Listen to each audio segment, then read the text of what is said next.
Today I'm going to be showing you how to double your profits on any trading strategy. So let's get straight to it.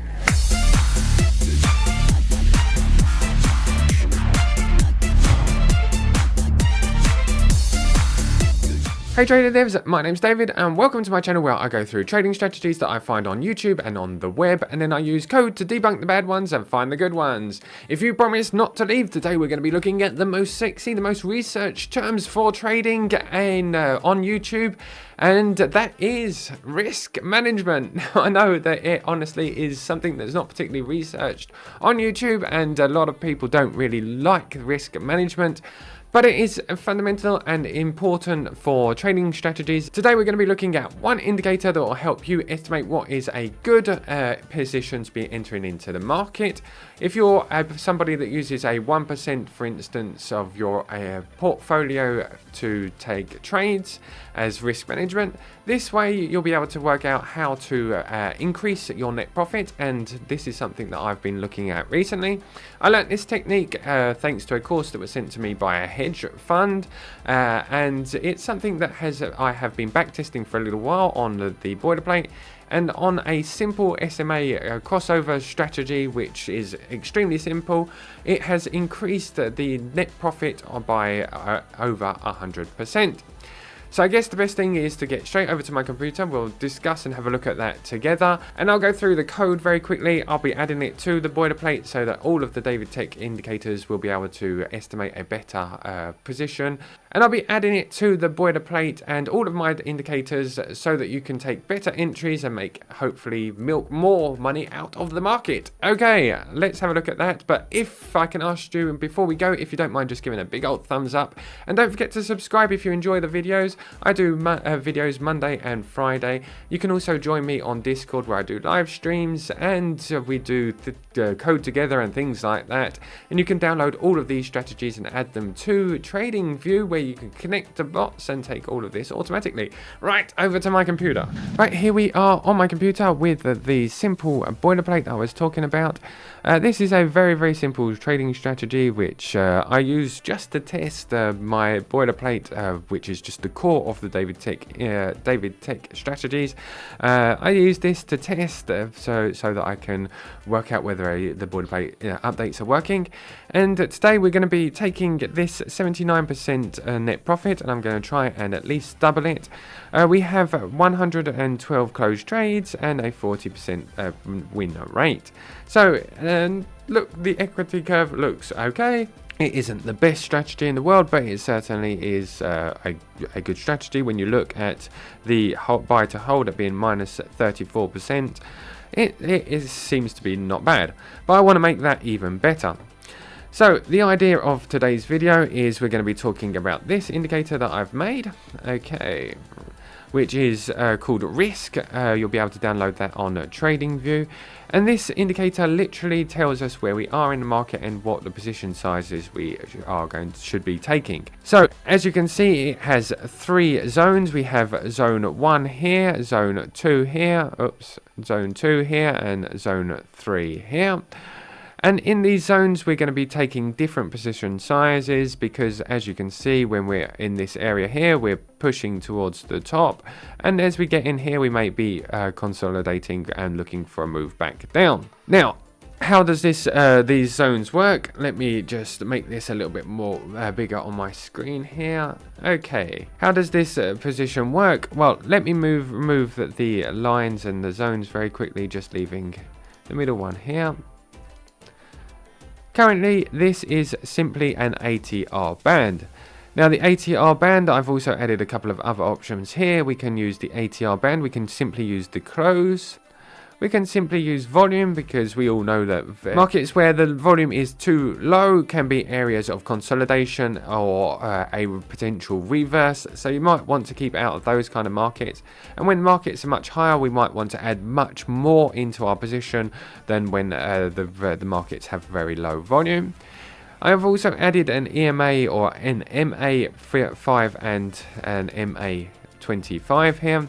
These are just smoothing out that close so that we're looking back a bit further before actually taking our entries. The MACD is very good because it takes 2 MAs and then it works out whether there's convergence or divergence. As the 2 MAs get further apart, we're actually taking a calculation of subtracting the fastest from the slowest moving averages to see how far they are apart, and as they're moving apart, that's what actually creates the histogram inside of a MACD. So we'll be able to see whether we're actually trending or getting closer to the end of a trend thanks to those MAs. Now I know that this may seem a bit complicated, but please bear with me, it actually will make a lot of sense at the end. Then I've added volume MA, so that's just a smooth version of the volume. And then I've added, as I was talking about earlier, the ATR. So if I add back those bands, we'll look at the code and I'll explain how those bands are actually made. So if we look at the code here, I pull the code up very quickly. The code is very, very simple. We're taking the input, so the input is chosen by the user, yourself.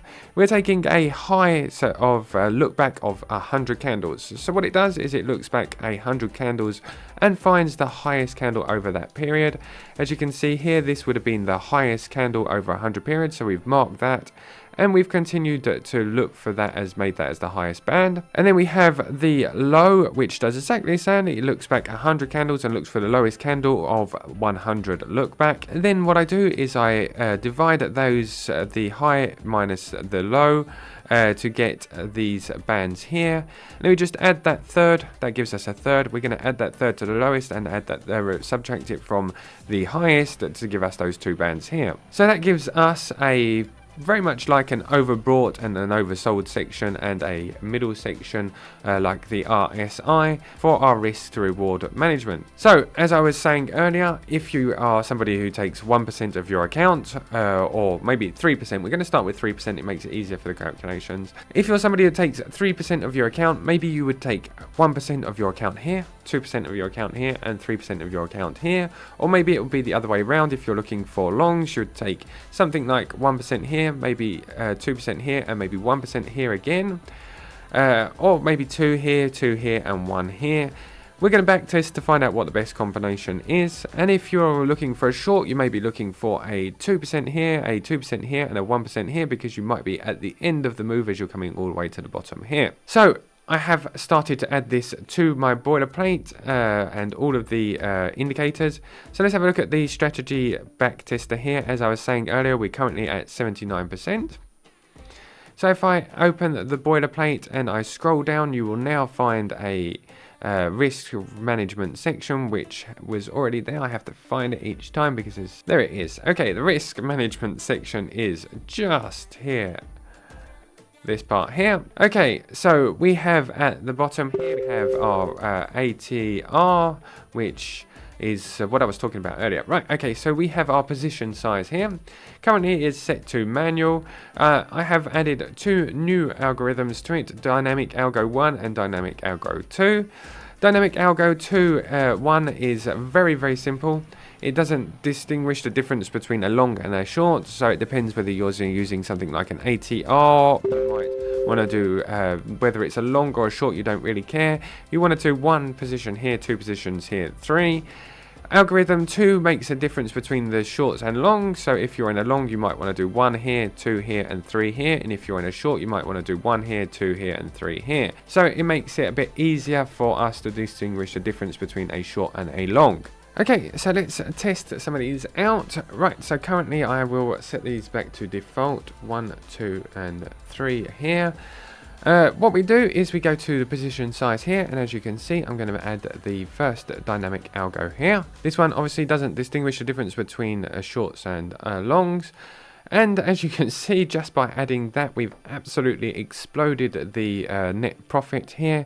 We've also made a big drawdown, max drawdown, but we've taken our trading strategy from 70% up to 229%. So simply just changing that one setting has made it humongously more profitable. You have to be careful. Obviously, this probably isn't the best settings in the world. You have to be careful as you can see it has started to create a bit of a hard top up over here, and the max drawdown is a little bit higher as you can see, but it's very high at 41%. So maybe this isn't the perfect settings, but it certainly has increased our net profit incredibly. Right, let's have a look at another setting over here. Let's try playing around with the dynamic algo 2. See if it makes much difference. It didn't make much difference, but let's play around with the positions here. So we've got 1, 3, and 2. Let's try putting 1, 1, 1, 2, 1. So the reason being is we'll be taking more positions here, less positions here and here than we would be here. We're at 122%. The max drawdown is now at 20, so we've got an extra 3% max drawdown roughly. But our net profit is much better at 121%. Okay, right, let's have a test with this. I'm going to scroll back down to the risk management section here. And the risk management section, like I said, I'm going to have to play around with these at the position size. So I'm going to actually change that to dynamic algo 2 for the moment, as it seems to me that it's most logical. We currently have the default settings of 1, 2, and 3. And as you can see, we're just increasing that. Let me remove myself from the screen here. As you can see, by just adding that, we have a net profit of 229%. We have 112 trades still closed, so we haven't really changed anything of the trading strategy.